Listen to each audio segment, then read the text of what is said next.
So let's start from, the beginning. How did your career start in music?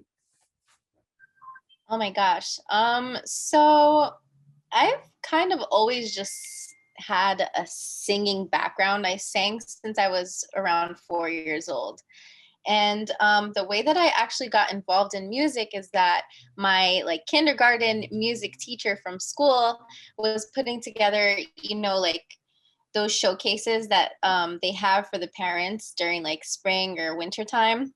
Okay, We were yeah. doing one of those, and I was super involved at like 4 or 5 years old in the music class and like participating, showing like the other classmates how to sing the song or whatever. And my teacher saw that. So she contacted my mom and was like, "Hey, do you know that your daughter actually sings? And she's pretty good." My mom was like, "Get out of here. Like, how do you know? She's only like 5. How can you tell so young?" She's like, "Trust me, I know, like I can see her developing very well. She's super young and she's doing really well so far, so please invest in it." My mom called me after school one day and was like, "Susie, come here." I'm like, "Okay." "Sing for me," she says, and I go and I sing like, I don't know, "Twinkle Twinkle Little Star," some nursery rhyme song thing. And she Yeah. was like, "Oh, you know what? I could see what she's talking about." So from that point forward, I was enrolled in vocal training. So I am trained classically, operatically, and sing all these crazy opera songs as well, besides just all of the hip hop and like pop music that I do. Does music run in your family? No, not really, actually. I'm Okay. the first one to really like dabble into the music. So it's Nice. interesting. It's interesting.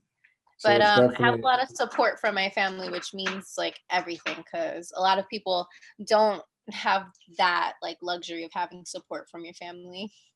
right. That's true. That's true. So it's more like raw talent, and then you became music literate later down the line, which is cool because a lot of people, like you said, it's more like, hey, my dad is so and so, my mom is so and so. So it was inevitable for it to happen for me to get in the industry, but that's cool that you come from a background to where your parents more like thinking logistically and you came up as a creative. That's dope. Yeah, it's like cool, and it's also a little bit annoying because I do sometimes wish that I had somebody that could relate to what I do and what I'm going through at times, and nobody really knows like how to like give me advice on certain things. So I come from a family that is from the Dominican Republic. My parents are both from there. They came here when they were like 18, 19 years old, then had my brother and my sister, and then I came like super late. So my brother's 18 years older than me and my sister's 13 years older than me. So I was a surprise baby.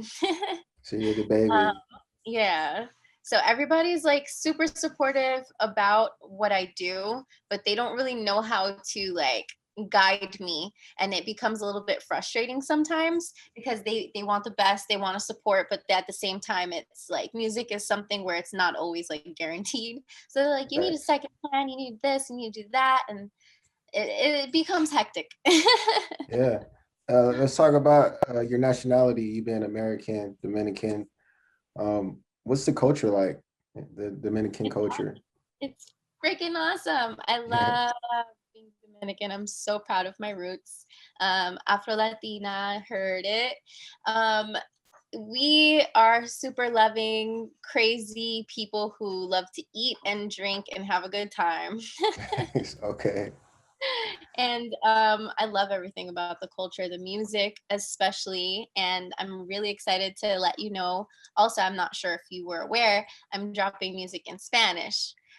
So my first Spanish record actually came out February 14th, so Valentine's Day. It's called Amor Tóxico, and it's a super dope song about a toxic relationship that I had gone through. So Okay. dabbling into that market is interesting. It's a little bit scary because it's Yeah. something new, but it's something I've always wanted to do since I was younger. So I'm excited to finally be doing it. Facts. Yeah, I definitely tapped in. I checked out the new song, More Toxico. What does that title mean in English?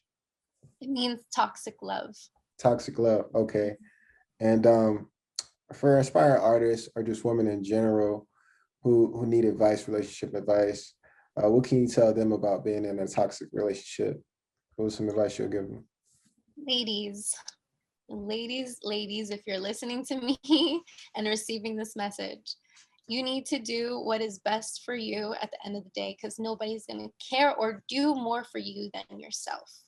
If you're in a situation where somebody's not meeting you halfway or going 100 about you, then it's Facts. not worth your time. Hmm. There are like billions of people out there that will give you everything you've been begging for. I promise you. Facts. Plenty fish in the sea. All right, Exactly. cool. So when it comes to guys and dating, do you date more like the industry guy who understands your lifestyle, or do you date like the regular guy, job guy who, working 9 to 5, went to school, pursuing a regular career? What type of guys are you into? So I don't really have like a type. I can't necessarily say I have a type. For me, it's more so about like your personality. I could really give two shits about like what you do. It's Okay, more so about like, can you connect with me? Can you like spark my mind and like give me ideas and make me excited and have a good time and laugh with me? I'm a jokester. I love to joke. I love to prank and like be crazy. So if you can't like, you know, if the chemistry is not there, then it's just a dub, you know? facts, facts. All right, let's get back into the music. We talked a little bit about you being raw talent and how you came up doing music. Let's talk about your recording process. I'm sure it's different when you get in the studio. Do you write, produce, record your own songs? How does that work? Yeah, so with my music, I actually decided to dive deeper because I had so many ideas running through my mind that I just didn't understand or know how to explain to my engineer. So I said, you know what, I'm going to learn the lingo, I'm going to learn the system, and I became an audio engineer. So not only am I an artist, but I'm an audio engineer, and I work Dope. at Plus Congrats. Studios in the Bronx. Super proud of that because it's something that allows me to take my music to the next level, and I get to help other people as well. So it's dope. But my recording process is different, I feel, from a lot of people. Sometimes I write, sometimes I don't write. A Right. lot of times I freestyle like melodies and I'll just like pick my favorite like vibe and just write off of that. Okay. Yeah, it really varies also because I know some people are like, oh, it takes me 15 minutes to write a song or it takes me 3 days. It kind of just varies with that as well. If the vibe is off, then it takes me a bit longer to like write something, I guess. Okay. What's your studio vibe usually like? Is it people in there? Are you drinking? Are you smoking? What do you do to catch a vibe in the studio? Well, I'm a smoker, definitely a smoker. I don't really put that out there, but I like smoking. Okay. Thanks. um, my vibe in the studio is definitely we got some bud rolled up, nice kush rolled up in a blunt. And Okay. then um it's usually like me and like one or two other people. Okay. Or it's just me by myself. So I'll like do the if it's me by myself, I'll do the mic right in the room and just like record myself vibe, or if Okay. it's other people, then I'll have another engineer there. That's lit. What's your favorite strand? What is my favorite strand? Yeah, your favorite weed I strand. don't know. I've been smoking a lot of like gelati lately. Gelati. Okay. Is that a Gelati. sativa or indica? I don't know. Melly, do you know what gelati is? We have no clue. All right, for sure. I'm more of like a Kush guy. I love Kush, indica, Okay, Arca nice, indica for nice. sure. All right, cool. And I noticed you got some big collabs. You've done some big collabs in the past. I'm pretty sure they're going to continue. So how do you go about picking collabs for your songs and just the vibe on that? How does that work? Okay, so my collab situations both kind of just happened. Okay, Um, I was planning for my feature with Fetty Wap for the record that's titled Nobody's Better. That was my okay, first ever record that I put out that wasn't a cover. So It's off to a that good one start. happened. It was crazy. It was a very interesting start. I was planning on making like my original music already. Okay. And my friend Rob, who is a songwriter and engineer, was the one who was helping me with the project. And at the time, he was like posting stuff on Facebook about Fetty Wap and like, oh, I'm so proud and blah blah blah. And my mom has him on Facebook. She's like, Rob, why are you like fanboying so hard over Fetty Wap? Like, are you really like that big of a fan of his? And he goes, oh, like that's actually my little brother. So little did we know that, he was related to Fetty. And my mom, being a mom, was like, oh my God, have him make a song with Suzi. And he was like, okay. So that's kind of how that one happened. And we Lit. linked up, played the record out, caught the vibe, and it was just a really awesome time. He's super dope. How did you pick the production for that record, from writing it, executive producing? Like, how did it come about fully? Were you sending, the vocals over? Was it all done through email? Did you come to the studio and catch a vibe? How did that Everything work? was pretty much just like me and Rob one on one for the most part. The production I found online. Oh my gosh, I forgot the website. I forgot the website. It's okay. No free promo. Yeah, facts. But we found the beat there, and then I just like emailed the producer, and he was Right. actually about to sell it. Like I think he was gonna sell it to someone. I was like, no, please, like I need this beat. And I told him what like I had in mind, and he was like, you know what, cool, let's see if we get it together. And then it came together. Sick. So did you lease the beat, or did you buy the rights outright? I bought the rights Okay, that's outright. smart.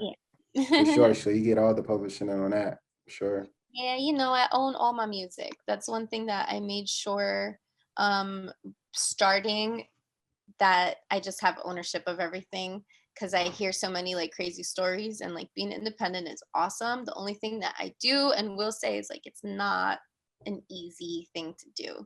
You need Right. to have a lot of discipline, you need to have a plan, you need to be strict with your own deadlines and have some sort of budget to work with. So it's a lot for just like one person. Facts. So let's talk about the studio process with Fetty Wap. How was it meeting Fetty Wap for the first time? It was dope. He's super humble. You already know he was with the gang, so they pulled up, lots of kush. My mom was there, so that was interesting. It was funny as hell. At the Really? time, Did you get high in front of your mom? nah, I didn't even smoke Nah. at that time. To be honest with Oh you, I yeah. was 18. I didn't even start smoking till I was like 20. Yeah, like I was Okay, you're a late bloomer. 18. So it was dope.